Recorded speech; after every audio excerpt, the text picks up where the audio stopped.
Stolen Lake by Joan Aiken. 6.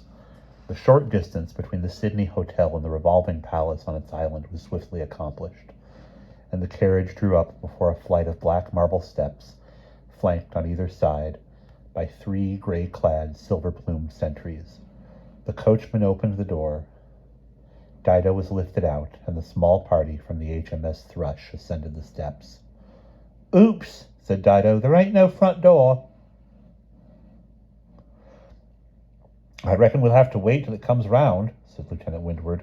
"Vexatious," murmured the captain. "It's hardly dignified to be obliged to stand on the doorstep like petitioners." The rotating silver building had its back to them, and they were forced to wait 5 or 6 minutes until the entrance slowly crept round to where they were standing. Meanwhile, Dido glumly studied her reflection in the glistening walls, and hoped that the palace was not full of aurochs. In her long skirts, she thought it would be very hard to give them the slip. "Does the building come to a stop so that we may enter?" Captain Hughes asked one of the sentries. The man shook his head and laid a finger to his lips. Irritably, the captain put the question to another sentry, who made the same gesture. "I fancy they are all deaf and dumb," murmured the lieutenant in an undertone. He shivered a little. All of Bath was cold, but a particularly icy wind seemed to whistle round the palace. Then he added, "Here comes the entrance, sir, and I don't believe it is going to stop. We had best lose no time, or we shall have another 10 minutes to wait while the plaguey thing takes another turn." "Demmed ridiculous arrangement," grumbled Captain Hughes. However, pressing his lips together, he strode into one quadrant of the revolving door as it came opposite him, calling over his shoulder as he did so, "Step lively, Miss Twite, do as I do." Dido skipped after him into the next quadrant, hitching her skirts and losing a portion of her Eggert's plume fan, which caught in the door and snapped off. "Better that than my finger," she thought. The twirling door don't half buzz round quick. It's like the giddy-go-round at the Battersea Fun Fair. Lieutenant Windward had just time to follow Dido before the whole entrance moved out of reach. "It really is a capital notion," he remarked as he emerged on the inside. "It means the Queen never has more than 3 visitors at a time. I wonder what motive power causes it to revolve."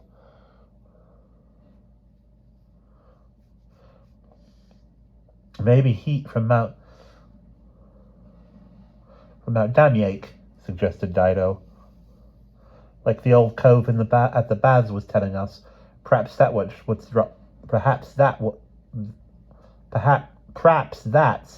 what drives the whole twiddle-dum palace round, and that's why folk reckon the Queen's using too much steam." The lieutenant looked at her with surprise and a touch of respect. "Well thought, young'un. I believe you may have bit the nail on the head." Captain Hughes was handing his credentials, a scroll tied with red ribbon, to a bearded, white-robed official, who beckoned the visitors forward. They were directed to wait in a gloomy, windowless reception room, lit by blue glass flares and furnished with hard chairs and a couple of ottomans covered in gray velvet. The room was stuffy and smelled rather disagreeable. Of saltfish, Dido thought. Hanging on the walls, arranged in circles, squares, and figure-8 patterns, were a number of objects the size and shape of coconuts. Dido, wandering over to inspect these, she did not like to sit down for fear of creasing her skirts, discovered that they were model heads, gray-brown and shiny, with the hair on those that had any braided into little tails, the whites of the eyes painted pink, silver rings set in ears and noses, and lips sewn together by a kind of blanket stitch. Dido did not care for them at all. The pink-colored eyes made them look very watchful. After studying them for a few minutes, she murmured to Lieutenant Windward, "I reckon they're real heads. Mr. Holy said something about coves in the forest as shrinks people's heads." Lieutenant Windward said distastefully, "I have certainly heard of such practices, but it is likely the Queen would isn't likely the Queen would display such objects in her palace? A most uncivilized adornment."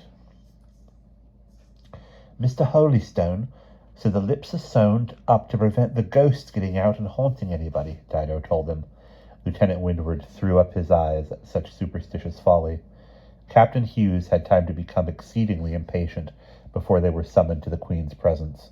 He strode up and down the small room a great many times, irritably kicking his sword aside. At last, a gray-clad major-domo came in and came to lead them to the throne room. They had to ascend a high, wide stair and walk along a very extensive curving gallery which appeared to follow the outer circumference of the circular palace. At last they reached the entrance to a dimly lit, pillared hall, quite 50 yards long. In the middle of this chamber they were intercepted by a group of white-bearded, white-robed dignitaries who bowed politely and introduced themselves. Manuel Fluellen at your service, Her Majesty's Vicar General. David Gomez, Her Majesty's Grand Inquisitor. Jose Glendower, Advocate of Her Majesty's Tribunal. Juan Jones, Her Majesty's Physician and Surgeon. These men were chaplets of silver oak leaves, and carried white wands of office tipped with mistletoe. Happy to meet you, gentlemen, grunted Captain Hughes. I trust Her Majesty is in good health and is prepared to enlighten me as to her wishes. Yet she is so indeed, said Jones, the physician. But I should impress on you, sir, that Her Majesty, now being decidedly elderly, should on no account be thwarted, overset, crossed, distressed, or in any way duly excited. Captain Hughes grunted again. You need not agitate yourself on that head, sir. I know how to deal with elderly females and persons of high degree. There is a further point, sir. Now it was the turn of the Grand Inquisitor, whose beard was even longer and whiter than that of the physician. He drew Captain Hughes to one side and talked at some length and earnestly, in a low tone, his mouth very close to the captain's ear. Upon the face of the latter, as he listened, Dido began to observe an obstinate and wary expression, as if Captain Hughes intended to let nobody persuade him to do anything against his own judgment, and after a few minutes he said shortly, Sir, I am an emissary of King James's government, and I must act as I believe His Majesty's government would require me to do.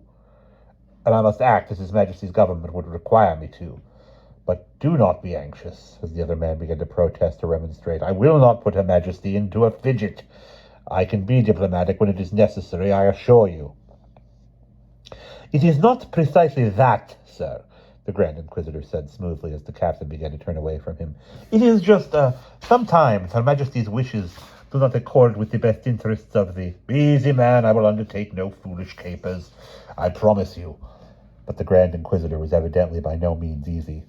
Dido could see that. His face, as he moved after the captain, wore a dark expression of disappointment and calculation that boded little good to the success of the British mission. Best watch out for him, Dido thought. They all look to me as if they'd come from a thieves' kitchen. I'd not buy a pennyworth of brass nails from any of them, but the Inquisitor's the loosest screw in the bunch, or my name ain't Dido Twite. Captain Hughes, now detaching himself from the court officials, strode hastily on ahead of them toward the end of the hall, so that Dido and the lieutenant had to hurry to keep up with him. Dido, glancing from side to side, observed that gray gauze draperies dangled in the gaps between the pillars all the way down the long room. The chamber appeared to be empty, but any number of persons could be hiding behind curtains. At the far end of the throne room was a daybed, set on a dais, approached by 3 steps. The daybed was hung about with more of the gray gauzy draperies, and on it, leaning against a great many cushions, lolled a lady whose plump and billowy shape was to some extent concealed by her loose, filmy white garments. The 4 officials bowed almost to the ground. Your Mercy, I present Captain Hughes of the Britannic Navy, said the Vicar General. The Queen impatiently gestured Messieurs Glendower, Gomez, Fluellen, and Jones to retire out of earshot, which they did, looking disgruntled about it. Then she said, My dear Captain Hughes, so very kind of you to come all this way. I am delighted to meet you. Pray consider yourself quite home in my capital. Her voice was high, light, and fatigued. So we'll do high next time instead of low. Ma'am, said Captain Hughes gruffly.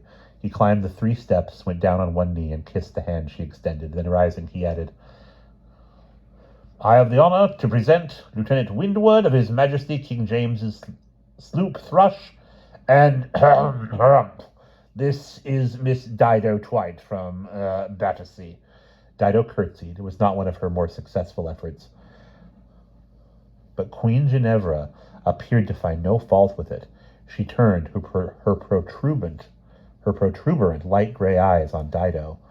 The fixity of her stare made Dido wish to wriggle, but she could feel Captain Hughes's sharp and critical eye on her too, and tried to keep still. "A child from England," breathed the Queen. "What a remarkable coincidence." She did not explain her words, but continued to study Dido until even Captain Hughes became a trifle fidgety. He said, "Understand, there is some way in which I can be of service to your Majesty. Only too glad to oblige in whatever it is. Do my possible, that is to say." "Ah, yes," answered Queen Ginevra, on a faint sigh, as if she had dragged her thoughts back from some immense distance, from something that was very pleasantly occupying her attention. "Yes, you can help me, Captain. Listen, and I will explain." She did not invite the captain to be seated. Indeed, there was nowhere to sit, so he and Lieutenant Windward continued standing in front of the dais. Dido, unbidden, squatted down on one of the steps and earned a scowl and a headshake from the captain, but he did not dare interrupt what the Queen was saying. "You may be aware, my dear Capitan, of the history of the New Cumbria settlement, that the founding fathers sailed here after the unfortunate outcome of the Battle of Direham in 577 A.D. Captain Hughes nodded, and the Queen went on.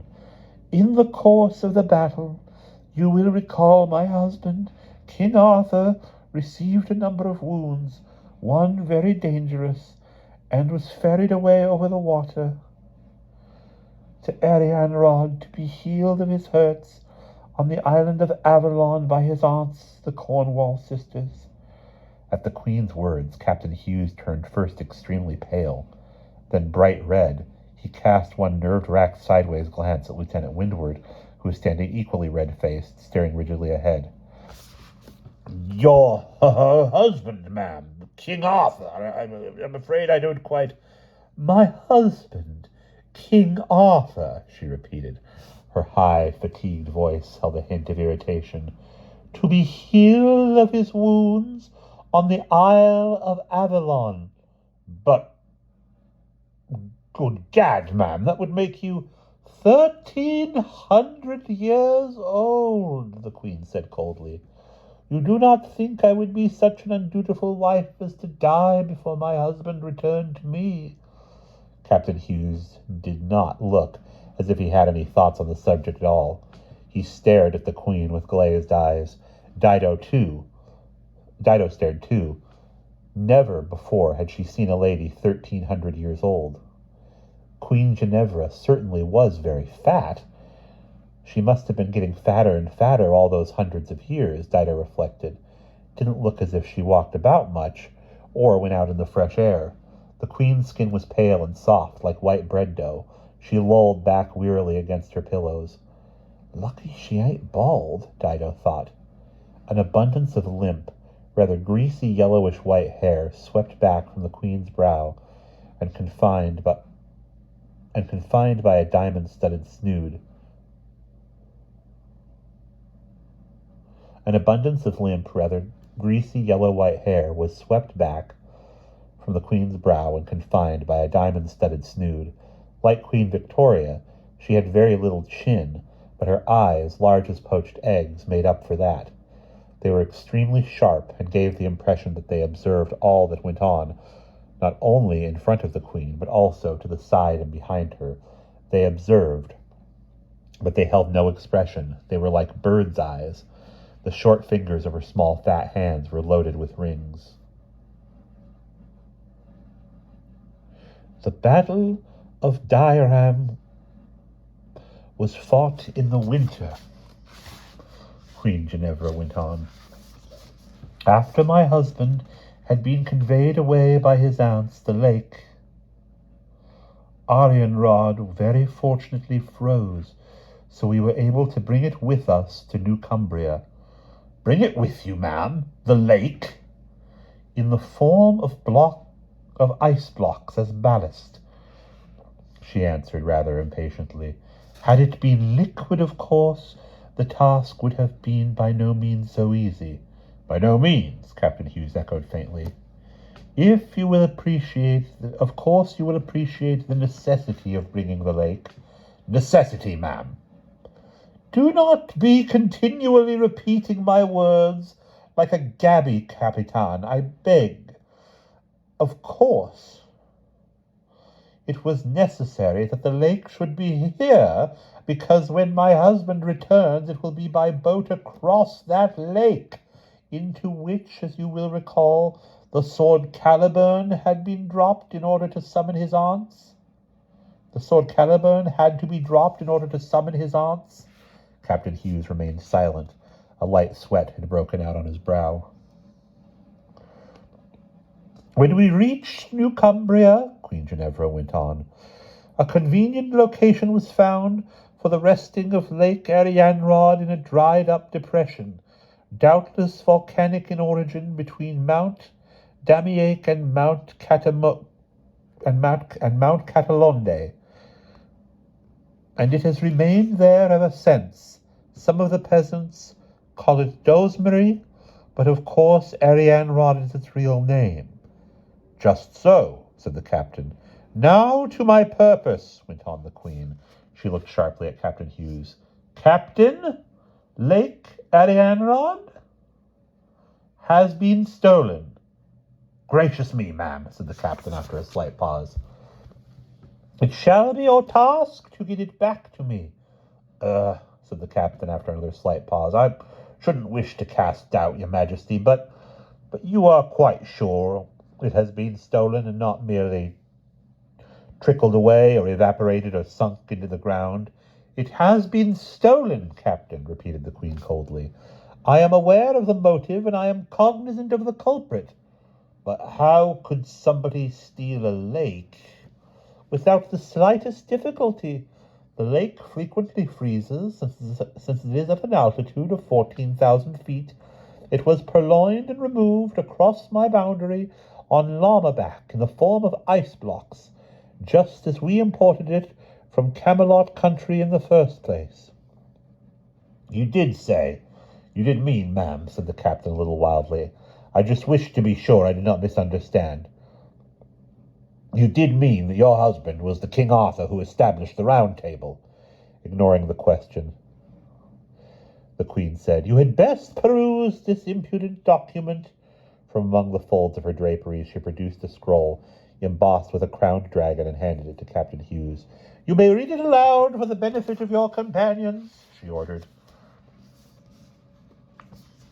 Accordingly he read, Dear Cousin Pendragon, and ruler of New Cumbria, since you have unlawfully and barbarously violated the treaty of alliance that binds our two countries, in that you have seized my child, heir, and most precious treasure, be it known to you that I have seen fit to retaliate by removing 1.5 million tons of inland water from the boundaries of our two realms, which water I shall be prepared to return to you immediately upon restoration to me of the said princess in good health, unharmed, Mabon Rex.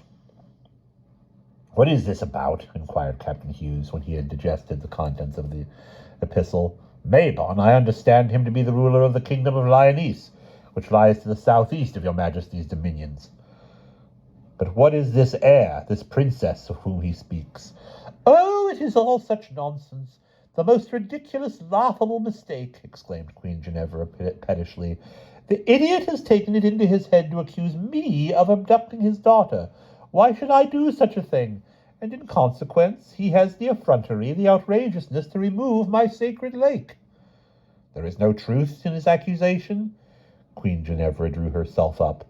Do you doubt me, Captain? Of course not, ma'am, of course not. Who is this princess? Oh, the child's name is Helen or Elaine or some such thing. Dido started. Instinctively, she clutched her white-gloved hand. The girl went to boarding school in England, Ginevra continued. As you may not have heard, there is a popular superstitious belief that the climate of these latitudes is unsuitable for young female persons. I believe the young lady attended a seminary in Old Bath. Upon her return home, what happens? Undoubtedly, her ship was captured by pirates. The South Seas hereabout teem with them. And yet Mabon immediately accuses me, without the least grounds for doing so, and has the impudence to steal my lake. Imagine it. Suppose this should be the time, and it might as well be so, for the soothsayers have given this year as a particularly fortunate, auspicious period when my dearest husband, my dear quondam rex, should be due to return. What would happen if the lake were not in its place? The thought is not to be borne. A very strange mixture of expressions blended and battled in the Queen's countenance. Resentment, wistfulness, anger, coyness, grief, pride, self-satisfaction. Dido did not care for any of them. She supposed she ought to feel sorry for a deserted wife who had been sorrowing for many hundreds of years for her lost husband. But how could you feel sorry for anybody quite so fat? Besides, she ought to get used to doing without him by now, Dido thought. What do you wish me to do in the matter, ma'am? Captain Hughes sounded exceedingly glum. Well, Queen Ginevra replied, in a tone that was unexpectedly cheerful and chatty, I had originally intended you to go and reason with King Mabon, Captain Hughes, and if necessary threaten armed intervention by British forces. My own army, unfortunately, sadly depleted. But since you have brought your charming young friend to see me, I have been visited by a much better notion. She fixed her pale eyes on Dido. You shall go to King Mabon, Captain. I will give you a safe conduct across the frontier through the pass of Nemu. Young Miss Dwight there shall accompany you, and you will inform King Mabon, who will know no better, that you are returning his daughter to him. What? Gasped the captain, who could hardly believe his ears. What, ma'am? You cannot be serious. You cannot intend the substitution of that young person there for the missing princess. Why not, pray? said the Queen coldly. The princess has been away at boarding school for 10 years. He will never know the difference. Why, you could easily pretend to be his daughter, could you not, child? Of course, she added with what was evidently meant to be a winning smile. I should greatly prefer that you remain with me as my dear little guest, but you would do this small service for me, would you not? You need not remain with King Mabon for long, you know, merely until he has restored my property. Then you can run away and return to me here, and we shall have such splendid times together. Dido gaped at the Queen. So many snags in the plan presented themselves to her that she did not know which to mention first. Meanwhile, the captain was spluttering like a firecracker. But, ma'am, that would be rank deceit, fraud, imposture, knavery. It is not to be thought of. No? Queen Ginevra turned her protruding eyes on him. The look in them was now far from friendly. I could by no means countenance such sharp practice in the name of King James's government or my masters at the Admiralty. The Queen sharply clapped her hands. Immediately a dozen grey-clad guards appeared from behind the curtains at the side of the hall. Queen Ginevra gestured toward Captain Hughes. Take him to the Wen Pendragon prison, she said. He may cool his heels there until perhaps he has second thoughts. Captain Hughes was dragged away, struggling, cursing, and protesting loudly. I object. This is an outrage, an act of war, disgraceful intention of a diplomatic official, one of King James's subjects, monstrous, intolerable. His voice died away in the distance. Ignoring him, the Queen looked thoughtfully at Dido. As for you, child, Ginevra reflected for a little as if undecided. Then she said, you may have 2 days to decide. If you are prepared to go on this mission to King Mabon for me, I dare say that young man will escort you. Dido and Lieutenant Windward eyed one another uncertainly. After a moment, Dido slightly jerked her head, and he answered, Yes, ma'am, in a faltering voice. Very well. If you undertake the mission for me, if King Mabon returns my lake, your captain shall be released. Now you may leave me. In 48 hours, or sooner, of course, I shall expect your decision. Dido found voice enough to croak. Why, might we go look at this here lake, missus? You're high and mighty. Where it was, I mean. Just to make sure it has really gone, like. You doubt me? Said the Queen formidably. No, ma'am, but you never know. Somebody might have put it back by this time. Most unlikely, but in any case, if you travel to the court of Mabon in Lyonese, you must cross the frontier at the head of Lake Arianrod. So you will see it then. You will need a safe conduct to show the guardian of the Temple of Sul, which commands the pass of Nimue. If you agree to go, I will see that the Grand Inquisitor supplies you with the necessary pass. Thank you, ma'am. Mr. Jones, the Queen's physician, now approached and deferentially but firmly wrapped a black bandage round the Queen's plump arm, pressed a pigskin bulb, and studied the motions of a small dial. You should rest, your mercy, he said. The audience with the gringo captain has tired you more than you are aware. Oh, very well, snapped the Queen, who did not appear particularly tired, so far as Dido could judge. However, she accepted a dish full of pills, red, yellow, green, black, and pink, which the doctor handed her, swallowed them with a little milk, and said to Dido, You may depart, child. On your decision rests whether you see your captain again. The atmosphere in Bath Palace was stifling, warm as a conservatory. Despite this, Dido felt icy cold as she walked away from the dais.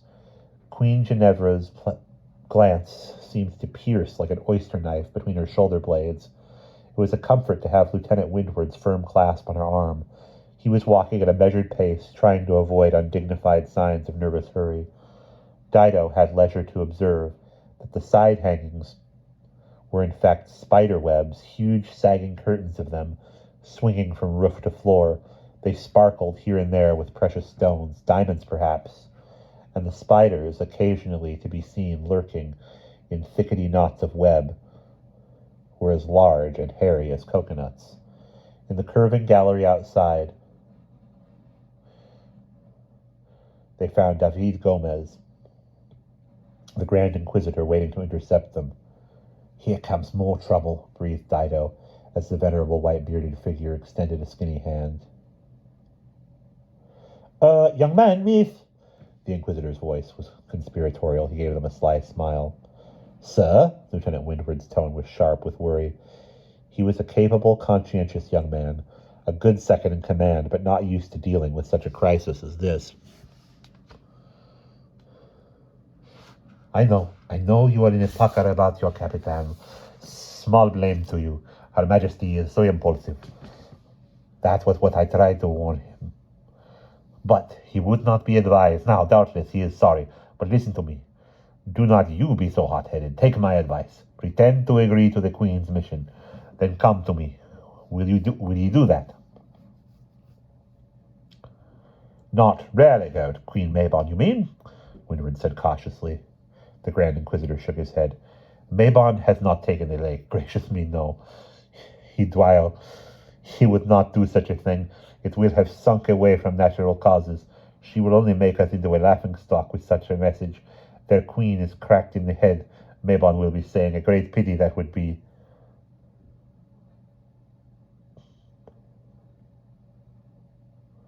But, Dido began, it seemed plain that the Grand Inquisitor had no idea of her part in the plan, the Queen's intended deception of the King Mabon. It seemed plain the Grand Inquisitor had no idea of her part in the plan, the Queen's intended deception of King Mabon. Gomez looked at her severely. Hold your tongue, child. Little girls should be seen and not heard. But what about Captain Hughes? Windward asked doubtfully. Leave that to me. I can talk the old lady round by and by. Second thought she will be having after a day or two. Just now, best to leave her alone. Quieta non movere. I see, Windward said. He did not sound convinced. Well, thank you, sir. We will be sure to remember your advice. Gomez gave them another cunning look, then glided away toward the round curve, and then glided away around the curve and out of sight. It was a relief to descend the stair, to go through the revolving door into the bitter cold of the palace yard, a sharp but welcome contrast to the steamy heat outside. Neither of the pair spoke until they were safely in the carriage, when Lieutenant Windward exclaimed, "What the devil do we do now?" "Think hard," said Dido. "Talk it over with the others, somewhere we can't be listened to. I don't trust anybody in this murky town. Oh," she sighed, "it would be handy if Mr. Holy were a bit better and could talk sense when we got back." "That queen is a regular shocker," murmured Windward, who could not get over the horror of seeing his commanding officer dragged away so helplessly at the whim of a fat old woman. After a moment he added, "It's rum, though. She seemed to take quite a shine to you." And that is the end of chapter 6.